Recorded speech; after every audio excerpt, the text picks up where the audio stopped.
Puji Tuhan, salam sejahtera Bapak Ibu, Saudara, Saudari, keluarga GPDI El Shaddai Magelang, dimanapun berada. Kasih kemurahan Tuhan bersama dengan kita bersama. Hari ini mari kita merenungkan kembali renungan firman Tuhan menggunakan 365 hari yang mengubahkan.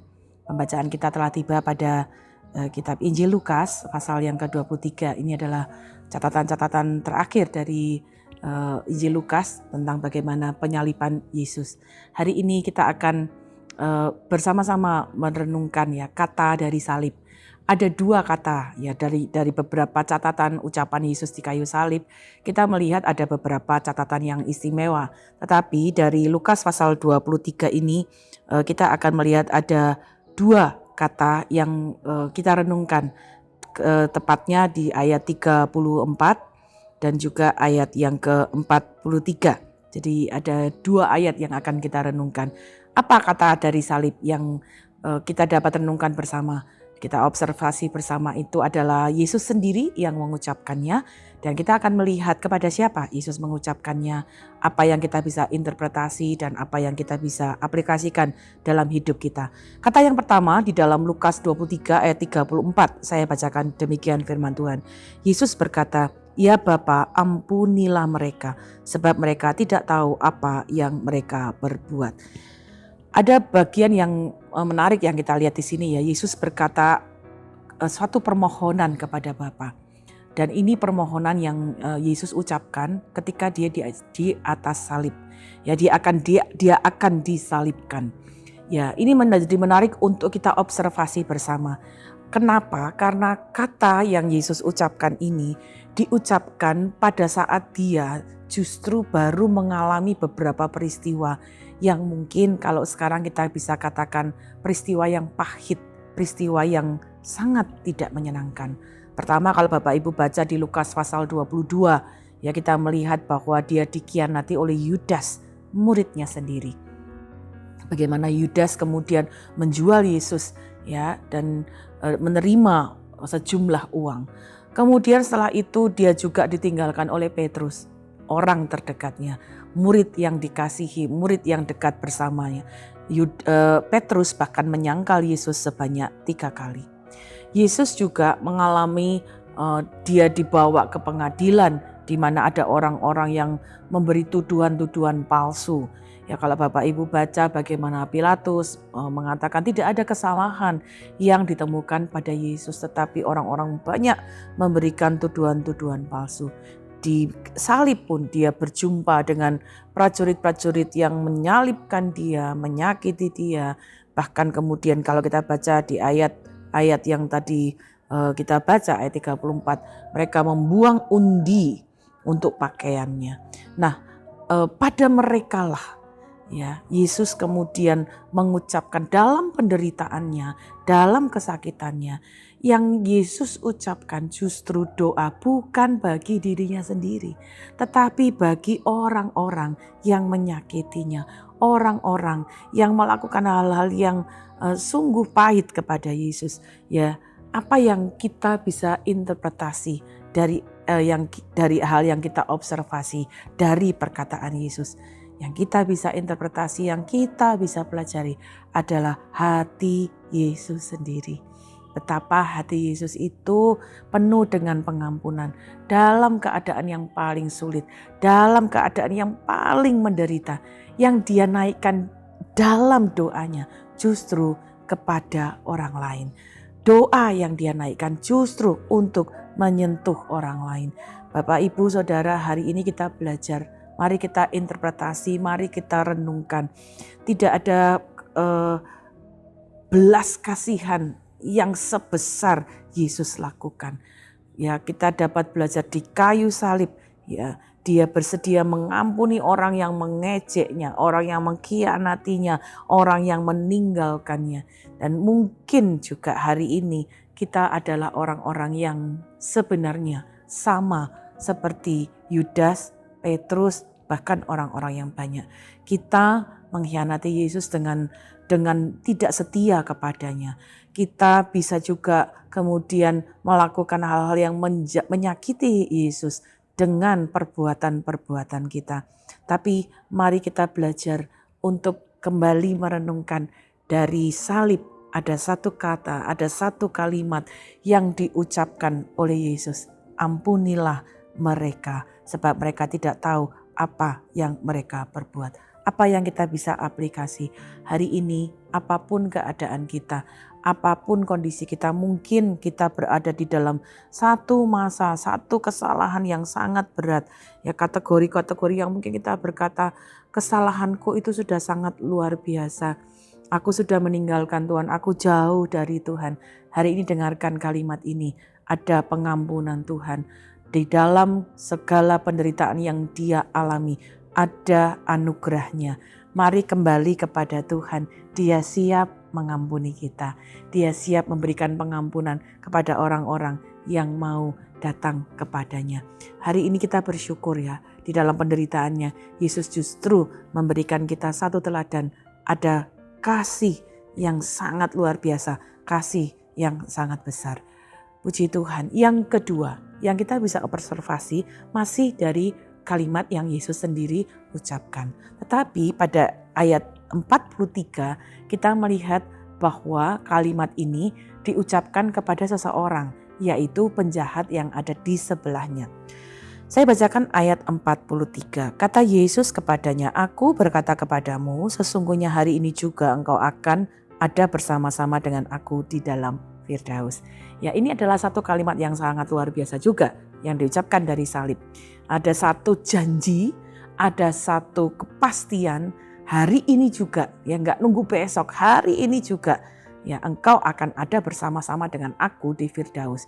Ya, gambaran Firdaus adalah gambaran satu tempat di mana ada satu situasi yang begitu sempurna, yang menyenangkan, ya, sebagai tanda di mana ada pohon kehidupan, ada surga yang sangat luar biasa. Nah, mari kita melihat bersama-sama sekali lagi mengobservasinya. Ucapan Yesus ini tadi saya sudah katakan kepada penjahat yang ada di sebelahnya. Orang yang disalib, orang yang sudah tidak bisa berbuat apa-apa, orang yang bahkan sudah tidak bisa memberi apapun kepada Yesus. Ya, dia tidak bisa lagi datang ke bait Allah, tidak lagi bisa memberikan persembahan. Keadaannya itu sekarat. Dia ada di sebelah Yesus, tapi justru karena kesalahannya. Yang dia bisa lakukan hanya berbicara. Nah, mari kita melihat apa yang kita dapat interpretasi ya, bersama-sama orang penjahat ini. Ya, kita tidak mengetahui dengan jelas bagaimana dia mengetahui siapa yang ada di sampingnya, siapa yang sedang disalibkan bersama-sama dengan dia. Tetapi kalau kita melihat ada sedikit percakapan yang kita dapat lihat yang tercatat dalam Lukas pasal 23 ini. Penjahat itu kemudian melakukan dua hal yang sangat luar biasa yang kita bisa interpretasi dan kita bisa belajar dari observasinya. Pertama, dia mengakui dosanya sendiri. Ketika kalau sekali lagi saya ingin kita mengingat kembali saat Yesus disalib, ada dua penjahat yang ada di sebelah Yesus. Seorang menghujat dia, tetapi penjahat yang lain berkata demikian, ayat 40. Tetapi yang seorang menegur dia, ini penjahat yang tadi meminta pengampunan kepada Tuhan. Katanya, tidakkah engkau takut juga tidak kepada Allah, sedang engkau menerima hukuman yang sama? Kita memang selayaknya dihukum, sebab kita menerima balasan yang setimpal dengan perbuatan kita. Tetapi orang ini tidak berbuat sesuatu yang salah. Hari ini kita belajar ya bahwa penjahat ini ketika dia nggak bisa berbuat apa-apa, dia tidak bisa lagi memberi sesuatu kepada Yesus ya. Tapi ada percakapan yang luar biasa. Pertama, dia mengakui dosanya sendiri. Dia mengakui keberadaannya yang salah. Dia bahkan menegur temannya, kamu tidak boleh menghujat Yesus. Kita ini disalib ya karena kita salah. Kita disalib karena kita melakukan kesalahan ya. Jadi hari ini mari ini juga menjadi interpretasi ya. Firman Allah berkata mengakui dosa itu adalah salah satu langkah di mana kita belajar ya untuk kemudian menerima janji keselamatan dari Yesus dalam hidup kita. Seringkali kita enggan ya untuk mengakui kesalahan kita. Kita bahkan bisa mencari kambing hitam dan menyalahkan orang lain.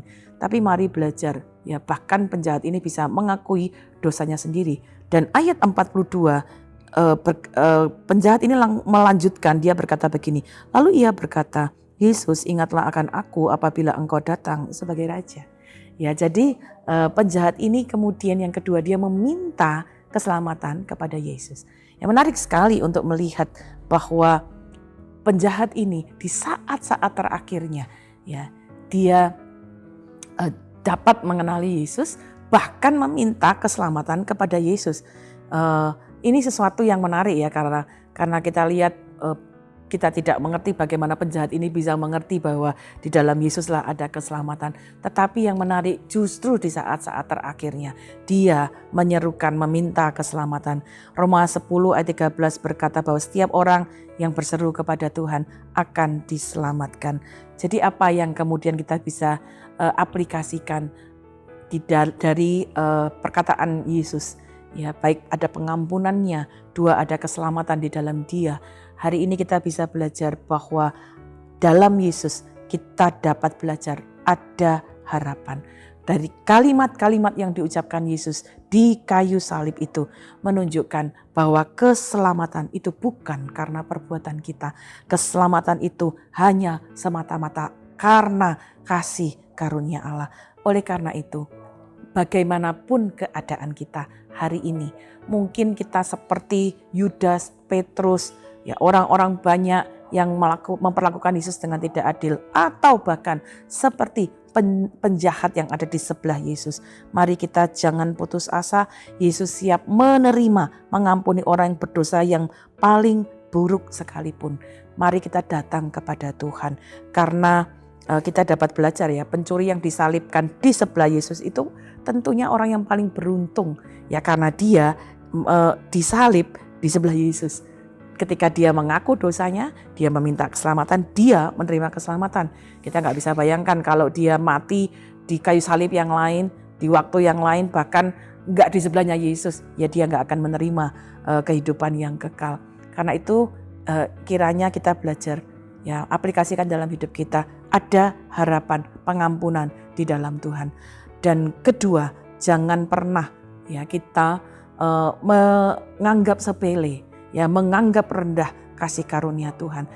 Selama kita masih ada kesempatan, bahkan bagi penjahat itu pun ya ada keselamatan yang Tuhan sediakan. Tapi kita jangan pernah mempermainkan keselamatan ya, karena itu kita dapat menemui Yesus ya. Kalau selama kita masih punya kesempatan untuk bertobat, segeralah bertobat. Ada kesempatan untuk mengakui dosa kita, akui dosa kita, lalu minta keselamatan, minta pengampunan, minta pengharapan di dalam Tuhan. Di dalam Tuhan selalu ada kesempatan untuk renew, diperbarui. Nikmati pengharapan yang baru, pengampunan di dalam Tuhan, kasih karunia Tuhan bersama dengan kita. Terima kasih Bapak Ibu telah merenungkan bersama Injil Lukas ini. Kiranya ini dapat menjadi berkat bagi kita semuanya. Bagi Bapak Ibu Saudara yang ingin didoakan pokok doa tertentu atau menceritakan kesaksian baik mujizat, kesembuhan, pemulihan masalah keluarga, mari salurkan melalui chat WhatsApp 0813-274-2088. Mari kita berdoa. Bapa, kami mengucap syukur karena ada pengampunan di dalam Tuhan. Kami mengucap syukur karena ada pengharapan di dalam Engkau, bahkan janji kehidupan yang kekal.